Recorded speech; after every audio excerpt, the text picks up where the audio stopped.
Hello, everyone. Welcome to Stacking the Box. It is Monday, December 9th. Iain MacMillan here, Sterling Holmes. We will be recapping NFL Week 14 action. Get you ready for tonight's Monday Night Football game between the Bengals and the Cowboys. Sterling, how are you doing on this fine Monday morning? I am outstanding, Ian. How are you? I'm doing okay. Trevor in the chat immediately says, Iain, are you even mad at the Chiefs' inevitable victory this time? We will talk about that. I got some thoughts. I got some feelings. So we are going to dive into that. But first, underdog. Let's get this out of the way. It is the best place to cash in on all your takes this football season. Which players are going off? Which ones are ice cold? Make your entries in just a few taps and turn your sports opinions into real money. Join over 5 million fans that are already playing on Underdog with their pick'em game.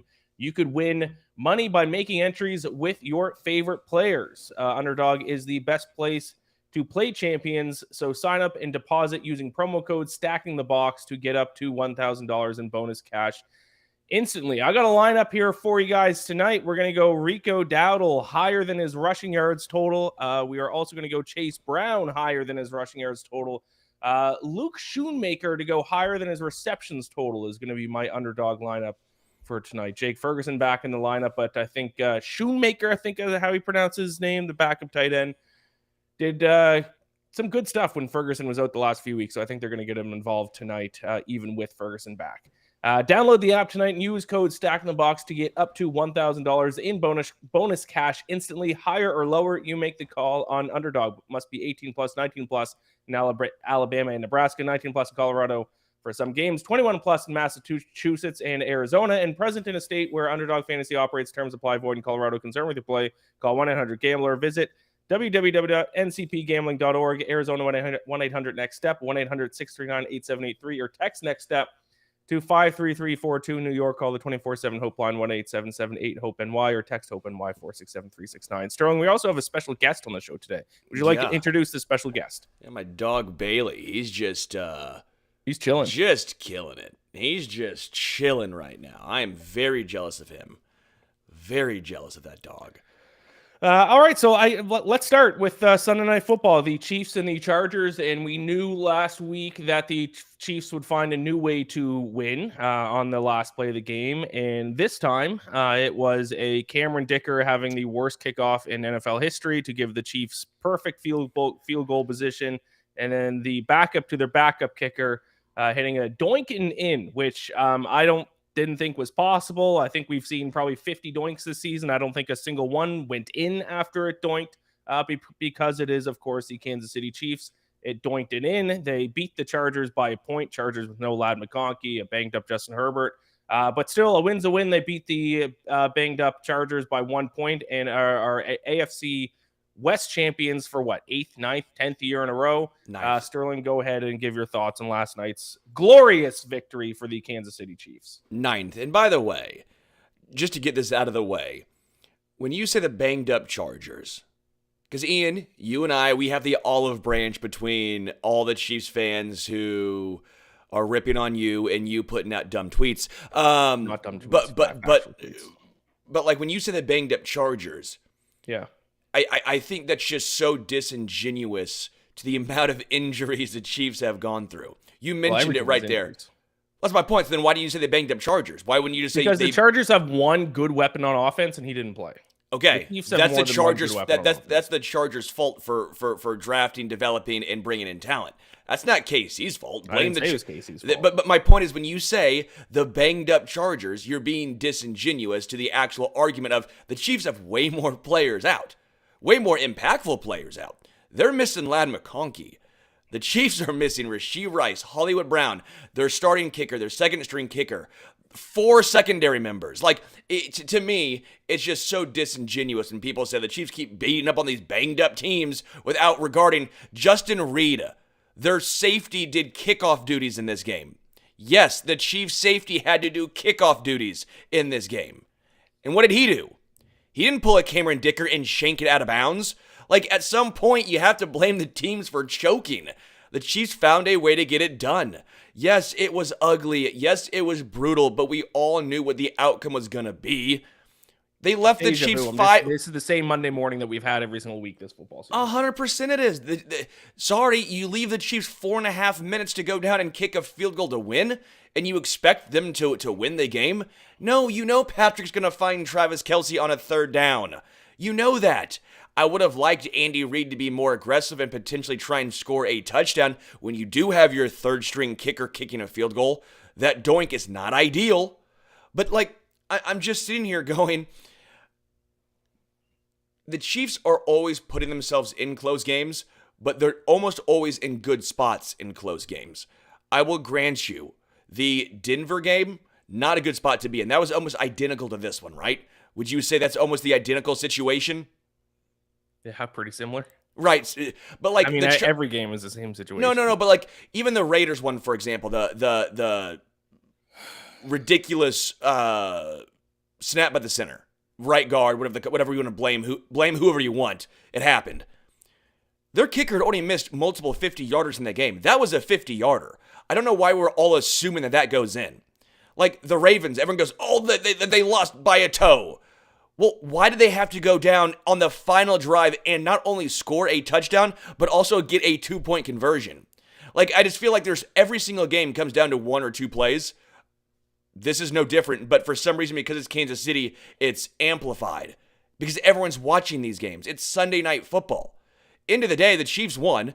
The Bills lost. People, and we will, talk about how great Josh Allen played in a loss, while the Chiefs now have a 2-game lead in the AFC.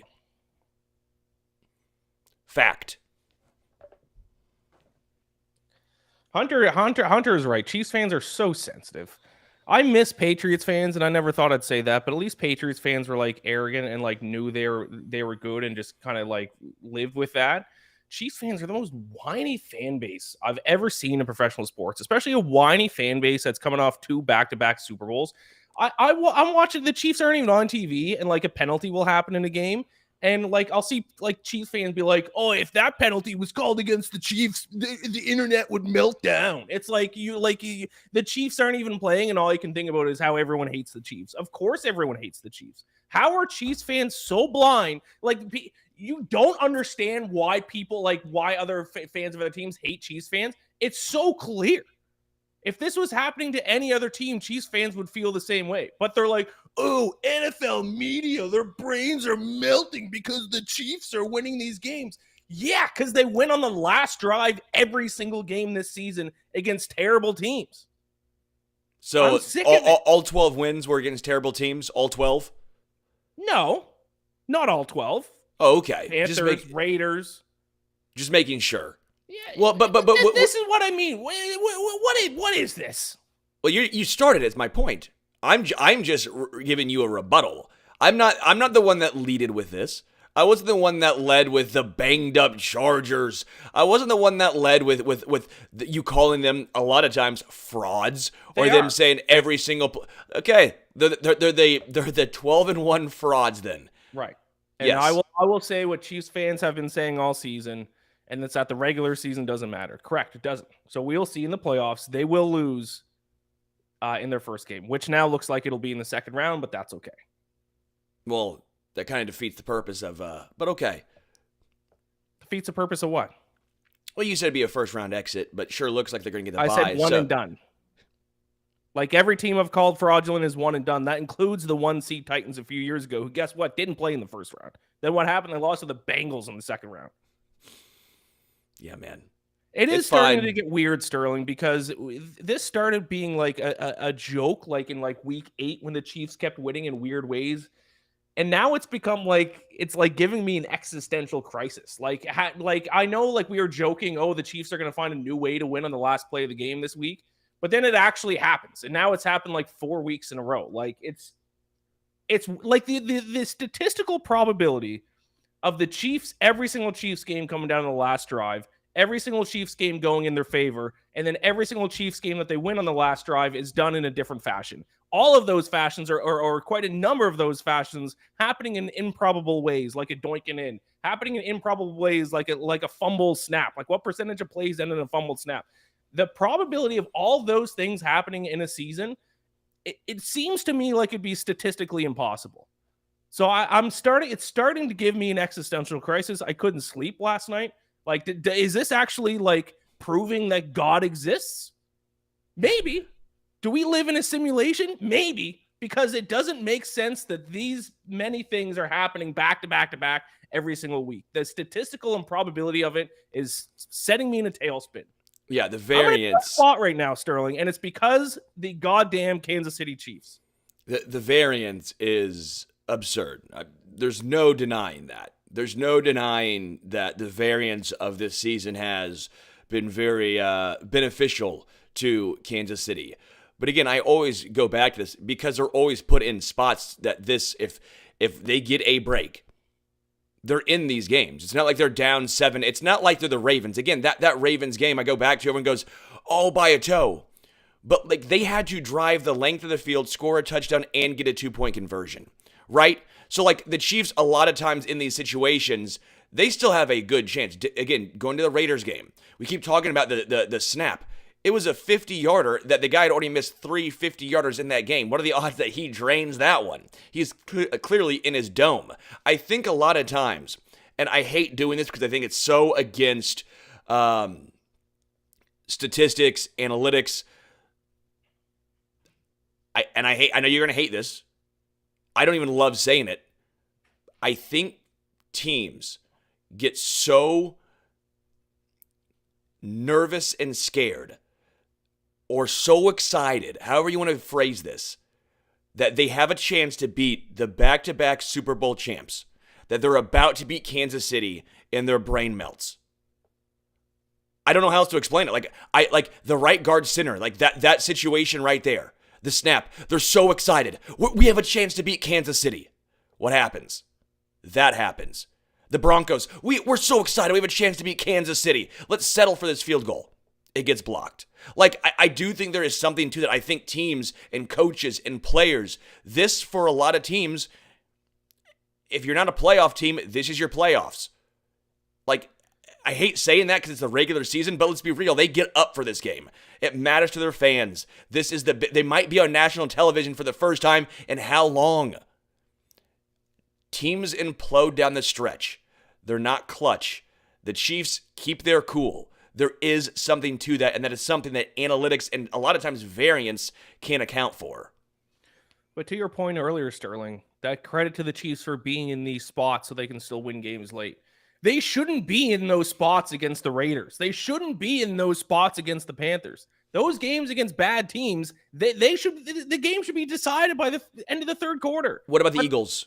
We think the Eagles are good, right? What happened there? They play the Panthers close. What about the Ravens? Should they have just done?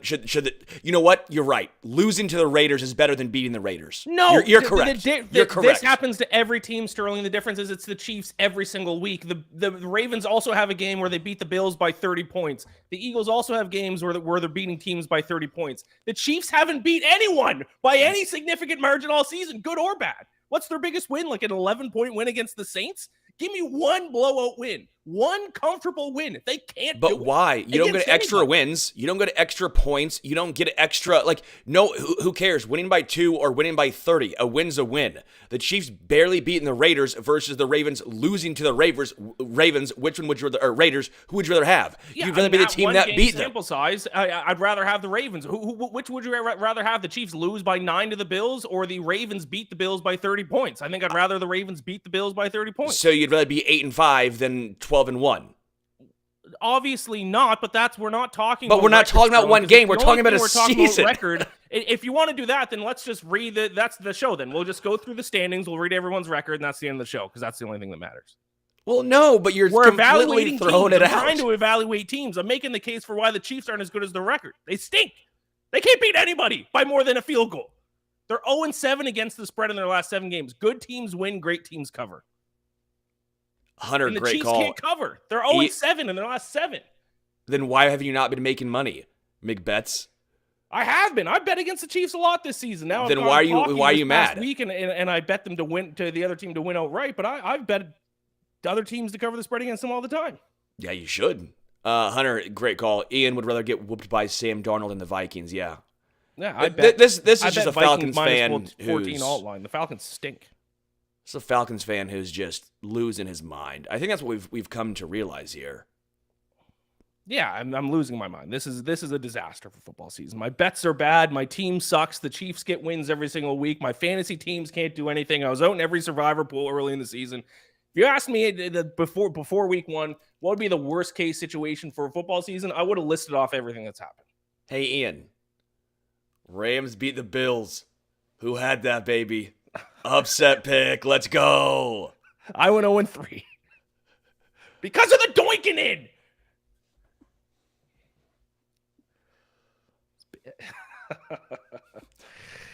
I did bet Vikings alt line. The Falcons are in a tough spot. Let's talk Josh Allen. Let's talk the Bills and Rams. Josh Allen, in your opinion, did he lock up his first career MVP? It's so funny to say this in a loss. Like, he was outstanding. He was incredible. He's not the defense. Chiefs fans don't... I saw some fans being like, how can he be MVP? They lose this game. We remember the Rams game when the Chiefs and Patrick lost by putting up a 50 spot. Like, the defense plays a big factor. Let's be real now. The Bills' defense got absolutely shredded by Puka Nacua, Matt Stafford, and company. But it is funny to say he wrapped up the MVP in a loss. Let's see a couple more, but I think he's definitely the front runner. I mean, the Ravens are no longer this great team. Lamar's had a great season, but they're not winning a ton of games. I mean, hell, are they making the playoffs? Are the Ravens going to collapse down the stretch? If I had a pick right now, I'd say Josh Allen is the front runner, but it's so hard for me to say lock up an MVP in a loss. Again, even keeping in mind how bad that defense was. Yeah, it is strange that he would lock up an MVP award in a loss where his defense gave up a ton of points, where Joe Burrow is not even in the MVP conversation because his defense can't stop anyone. Yes. Because from a passing, I mean, Josh Allen has the rushing stats for sure. But from a throwing standpoint, Joe Burrow has had a far better season than Josh Allen. But no one's even talking about him because of his defense. So I guess maybe it matters if it's just one game or if it's a season long of losing games where it's an offensive shootout. But that is strange that he locks it up when Joe Burrow can't even be in the conversation if he loses. It's the one game. I mean, the Bills are still 10-3. Like, we know the Bills are still one of the best teams in the NFL. Still have a chance at the 1 seed. I mean, technically. Well, there's 4 games left. The Chiefs go 2-2 and the Bills go 4-0. Yeah, and the Chiefs have a brutal stretch. They have 3 games in 10 days. It's hard. I'm not disagreeing there. But that's why that loss to the Rams by the Bills was that's a hard loss. That's one they really couldn't afford to lose. But again, that was my sell high spot on Buffalo. That was my buy low on the Rams. And also you see with the NFC West in totality, that win for the Rams was absolutely massive. Yeah, let's talk about the NFC West. The Seahawks all of a sudden kind of taking control there, beating the Cardinals, who no team has been more confusing outside of the Chiefs to me than the Cardinals this season, who I still don't know if the Cardinals are good or not. But they've lost 3 straight now after having control of the NFC West. The Seahawks now first place 8-5. Rams 7-6, both Cardinals and 49ers 6-7. So in theory, all 4 teams are still alive, but it does kind of look like it comes down to the Seahawks or the Rams, and those 2 teams do play against each other in Week 18. So that could be that could be the one that gets flexed to Sunday Night Football with a division on the line. Yeah, Arizona's kind of choked this one away. You're right. They started off up and down. Then they won 4 straight games, and then they lost 3 straight games. They're just very streaky, and they're on a bad streak right now. So I don't want to completely count them out because they've shown that they can get hot and win a few games in a row. Kyler Murray's interceptions have really become an issue, though. That's been a difference maker for the offense, starting to struggle a little bit for Arizona.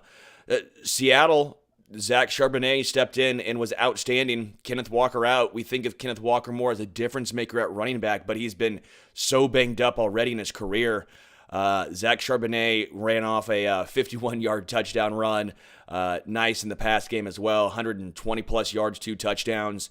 DK Metcalf didn't even dominate. It was a little bit of a JSN, the occasional Noah Fant with a nice catch. Like, they're just effective and multiple offensively, and their defense is playing a lot better for Seattle. But then you go to the Rams, when they're healthy, and Puka Nacua and Matt Stafford, they're healthy, that offense can play like one of the best in the entire NFL.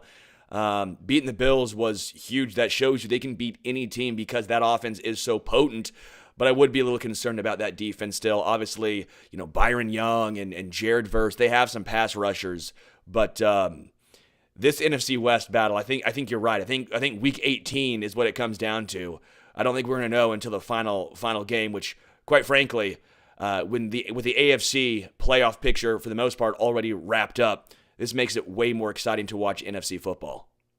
Yeah, Seahawks got a couple tough games coming up. Packers, Sunday Night Football this coming week. Then they got the Vikings after that. I mean, the Bears, you would think, they should win that game, but the Bears are still kind of a feisty team at times, though.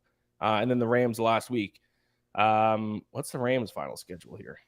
49ers on Thursday Night Football, then Jets, Cardinals, Seahawks. Yeah, so that'll be an interesting race down the stretch. I think my washing machine just exploded. I made a lot of loud noises there while you were talking. Like legit exploded, or I don't know. I don't know. That's something I'm gonna have to deal with after the show. Let's talk my Falcons. Speaking of exploding, I don't know. What are your thoughts on the Falcons, Sterling? They're ass, dude. They are the one of the biggest disappointments of this season. I don't 6-4, 4 straight losses. Sorry, 6-3, then 4 straight losses. They're now 6-7, and the Bucs are now minus like 250 favorites to win the NFC South. Yeah, I don't want to say they're the biggest disappointments of the season because I think the Jets probably hold that, right? Yeah, I think the Jets are probably maybe the Niners, but the Jets have lost so many more games than expected. I mean, just brutal. But the Falcons are up there. I don't understand this. I don't understand how Kirk Cousins has... I get the injuries and all that stuff, but it looked like he figured it out about halfway through the season, right? It looked like after like game 3 or 4, we're like, okay, this is the Kirk Cousins we know. He has a nice connection with Drake London. Kyle Pitts is getting more involved. They're running Bijan Robinson. Their offensive line is still really solid. Okay, the Falcons' offense will be good enough. The defense just has to be average. They'll win 10 games. Dude, Kirk Cousins looks brutal. Sam Darnold and Kirk Cousins were ships passing in the night, but Sam Darnold stole Kirk Cousins' powers. It's depressing. I don't understand. Again, you know my thoughts. I don't think the Falcons were the most talented team in the NFL, but I definitely thought they're the most talented team in the NFC South. So I am perplexed by this. Kirk Cousins somehow still has the second most passing yards in the NFL this season. He had a 500-yard game. Yeah. Unfortunately, is only 17 touchdowns and 15 interceptions. Jameis Winston. No, it's not even Jameis Winston. Jameis Winston throws touchdowns. And now he's on 4 games in a row. Over his last 4 games, in their 4 losses, he has 0 touchdown passes, 8 interceptions. And now the in 10P Kid says, don't be so glum, Panthers, Giants, Raiders still. First of all, we got to win out. To have any chance, we got to win out and hope the Buccaneers lose to the Chargers this weekend. And that includes a game against the Commanders. Second of all, we're losing Monday night because the most Falcons thing possible, the way the season has been going, for on Monday Night Football, for Desmond Ridder. For Desmond Ridder to beat us on Monday Night Football to officially put the final nail in this season's coffin. Yeah. How that's going to happen. Dude, and it's going to be poetic, and it's that might be the final. I might have to check myself into the mental hospital when that happens. That might be my final straw. It is very funny, though, by the way, that, you rip on the Chiefs and you blame Chiefs fans and they're always in your mentions. Yeah, that happened to me when I called out the Falcons heading into the season, and I was just bleeped on. No, that's... And yet the Falcons have actually been frauds. You did not call that heading in the season, Sterling. You bet they're over on 9.5 wins. You said they didn't have elite players. We have this conversation every week. Yeah, I don't know where...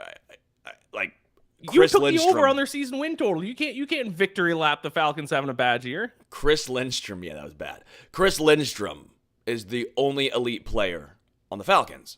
They have a lot of good players. I mean, I can't defend them anymore. It is what it is. You know, the difference is I recognize my team stinks and I admit it. Chiefs fans, if they had the season the Falcons would be having, they'd be blaming it being rigged against them. They'd be crying. They'd be saying the refs. They'd be saying Roger Goodell doesn't want us to win a third straight Super Bowl. The Kansas City Chiefs fans would be whining like no other if they were having the seasons like the Falcons did. So you know, credit to me for admitting that my team stinks. Well, you know why that's just so far-fetched?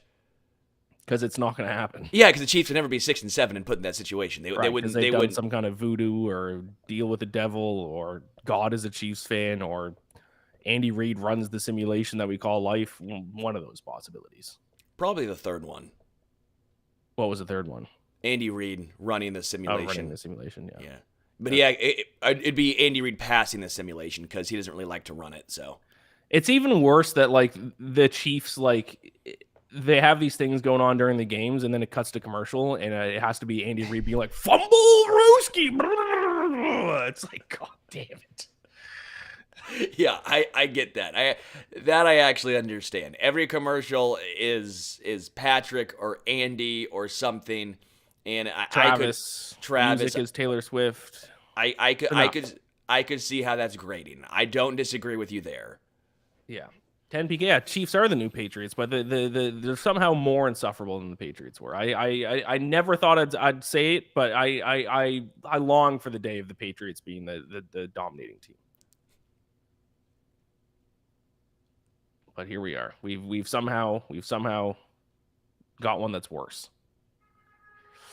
It's like wow, that car outside the monkey's paw. Like it's like I no longer want the Patriots dynasty, and like the finger on the monkey's paw curled, and then we get the Chiefs dynasty instead. So, and we have this. I mean, we're still early. We still got like 15 years of this too. Maybe the Falcons will be the next insufferable dynasty. That'd be fun. But credit to me, I would not be insufferable as a fan if my team won back-to-back Super Bowls. No, sure, you'd be totally normal. I would be. Great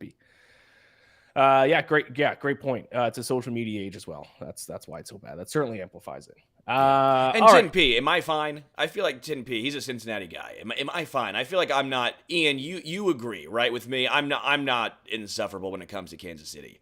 No, I think we agree a lot more than I agree with some other Chiefs fans out there. But I mean, I don't know if you should ask 10P kids, because you do take every shot that you possibly can at Bengals fans, which is at this person kicking someone when they're down. Well, that's why I stopped. I feel like last week you went on an anti-Bengals. Okay, well, last week I did, but I feel for Bengals fans. I honestly do. Okay, that sounds patronizing. No, I do, because like they're gonna have to blow that team up. Like they're not keeping T. Higgins and Jamar Chase, and clearly Joe Burrow can't win without both of them. That defense is just, where do you start? Trey Hendrickson wants a new contract. That didn't happen. Like they've already lost Jesse Bates. They've lost how many? Geno Stone does not look like the safety he was with the Ravens. Yeah. 10P irrational, sometimes insufferable. No, I'm sorry, 10P. I know I'm doing that. I actually do feel for Cincinnati, because a lot of times it's the owner, and I don't think the Cincinnati owner is always putting Cincinnati in the best spot to succeed. And I would love to have a conversation at some point, probably not today, but where do the Bengals actually go? Because they do have Joe Burrow. They do have a chance to keep Jamar or T, or figure out how they're going to build that thing going forward. Is Zach Taylor the guy? All that stuff. I think there's an interesting conversation to have about Cincinnati. Yeah, Trevor, you prefer the Patriots to deny the Falcons? Yes. Maybe hindsight's 2020, but yeah. Then this, yes. By the way, one last thing about the Chiefs, Sterling. I would like to come back on the Arrowhead Addict podcast. I was on there before the Falcons game, and that was before I had taken the stance. I listened to a little bit of it last week when Matt Verderam was on. God damn you, Chiefs fans. You kill me. I need to come on and talk to you Chiefs fans on the Arrowhead Addicts podcast before the end of the season, because it's you guys are getting crazy. Not me. I'm rational. You guys are getting crazy, and you don't think you're getting crazy. You think it's everyone else. You think it's the fans of 31 other teams that are crazy, and you guys are the rational ones. It's insane. Yeah, probably. All right. It's a good ratio. New York teams are a disaster. I don't really have too much to say, but I mean, I guess if you're a Mets fan now, I guess, you're happy because of Juan Soto, but New York is a disaster. Giants missed a game-tying field goal. The Jets blew it against the Dolphins. I mean, it doesn't matter because both teams are eliminated, but tough time to be a New York football fan. Yeah, I mean, that is just brutal. The Jets, if you're a Jets fan, the last 2 years have been just, I feel hard for Jets fans. They've been so bad for so long. Their last good era was Mark Sanchez, if that even counts as a good era. Mark Sanchez. And then you get Aaron Rodgers, and you think, okay, great. Things are finally turning around. Jets, Jets. Fireman Ed's coming back. Bandwagon. Aaron Rodgers gets hurt. First series, done for the year last year. But he's coming back this year. And you revamp the offensive line. And you trade for Devontae Adams. And you do all of these things. And somehow the result is worse than the Zach Wilson era. Worse than the Sam Darnold era. And then you hear Aaron Rodgers talk about, I have nothing to prove. If they don't want to start me next year, that's on them. They know my resume. I was like, dude, yeah, but you're 42, 41, coming off of that injury, right, and you've been ass this year. Yeah, I know Peyton Manning's resume, too. That doesn't mean I want him as my quarterback right now. Yeah, Bart Starr, come on now. Yeah. It's just absurd, and you have to deal with Rodgers basically saying his goal for the year is to finish the year, to play every game. That's your goal, not to win games, just to play, collect a check, great. Like, I feel so hard for Jets fans, and then Giants fans. I don't know, because there haven't been as high of expectations for Giants. Well, the Giants fans a few years ago, don't forget, we're 2-3 years removed from them winning a playoff game and Brian Daboll winning Coach of the Year and Daniel Jones looking like he might be the guy. Yeah, Brian Daboll won Coach of the Year. They won a playoff game. Well, I think Brian Daboll's a fine coach. Like, I really do. I don't think he's the biggest issue in New York. They just don't have a quarterback. It's not DeVito. It's not Drew Lock. It's definitely not Daniel Jones. They're devoid of an offensive line. The defense has had some players, but overall not the consistency that you'd like. That's a dominant defense. They've been poor in the draft. Hard Knocks just really crushed them. I mean, it made them look so much worse. I mean, maybe the best thing for the Giants is just to tear everything down and start over. But the hard part is again, I think Brian Daboll's a good coach. I think he's going to have success in his next stop. I just don't think it's going to be in New York. Vikings Giants 22 was a fraud bowl. That's true. See, this is the type of tweet I'm talking about. Not to keep bringing it back to the tweet, but Patrick Allen, who I love. I have some tough news for everyone. The Chiefs doinking a 31-yard field goal off the upright and through was not lucky. It actually would have been quite unlucky if they had missed the kick. You know what is unlucky, though? Being on your third kicker due to injuries.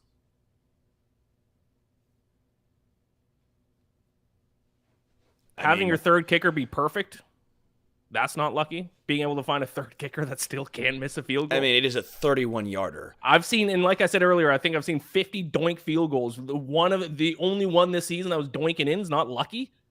Oh yeah, you're right. The Chiefs are such an unlucky team. It's tough. I didn't say any of that. I know. You're putting words in my mouth. I'm talking to Patrick Allen, who now can't defend himself because he's not here. But this is why I need to come on the Arrowhead Attic. These guys are getting crazy.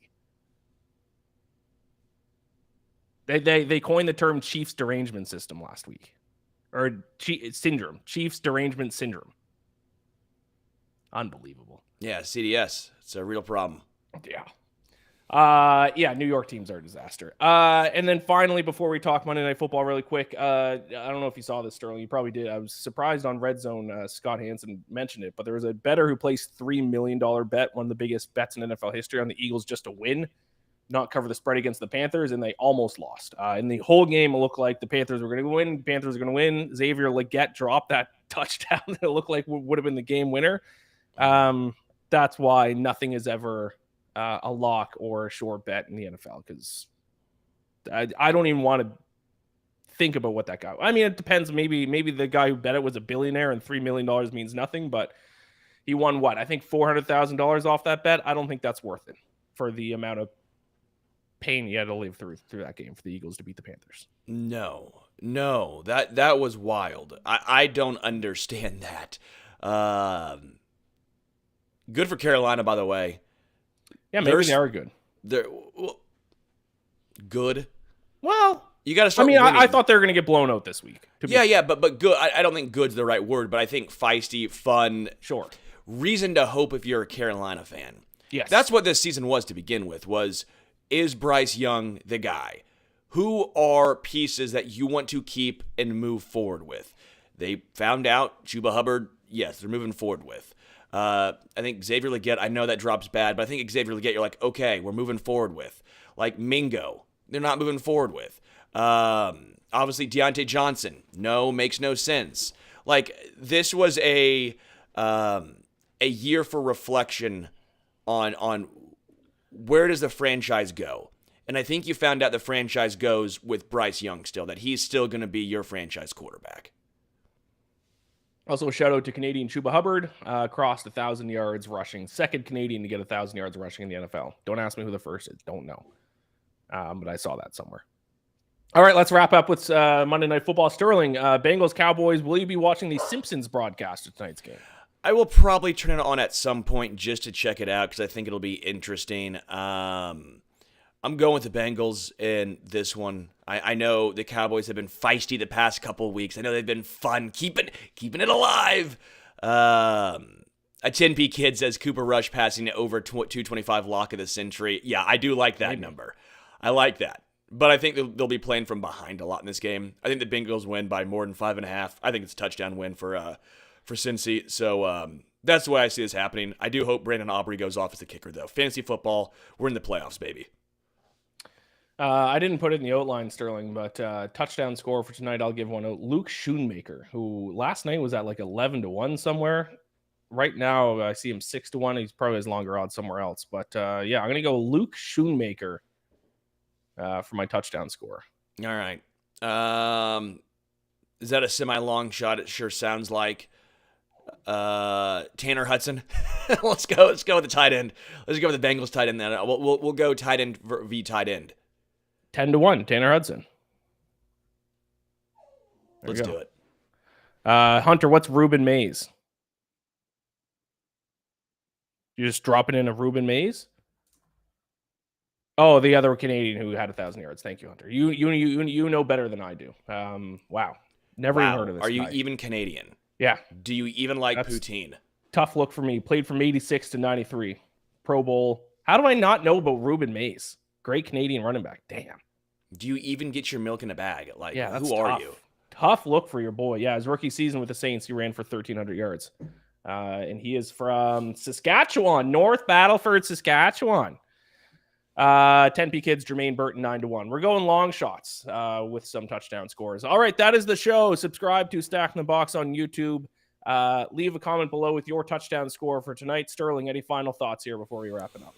Yeah, man, I'm doing this show right now from my parents' basement. So you can make fun of me from, are you doing this from your parents' basement? Yeah, I am right now, guys. Okay, love my parents. Also, I'm getting my new house redone. We're selling our house. We had to move out of our old house, bought the new one, and renovating the whole thing. And it's can't live there right now. So parents' basement. Yeah, Kager at my mom's. Looks like a nice setup. Got some nice records back there. Record player. Oh, we got a whole bunch of stuff, baby. Yeah. We got a projector right in front of me. We got a pool table. We got a dartboard and pinball. I might just stay here. Why'd I ever leave my parents' house? Of course. Great question. All right. We'll be back Wednesday, 5 p.m. Eastern. We'll be previewing week 15 of the NFL season. We are officially in the final stretch. And the Chiefs will take on the Browns. So we will make our prediction for how the Chiefs will win that game on the final play of the game. Thank you all so much for watching and listening. Talk to you Wednesday, 5 p.m. Eastern. Bye.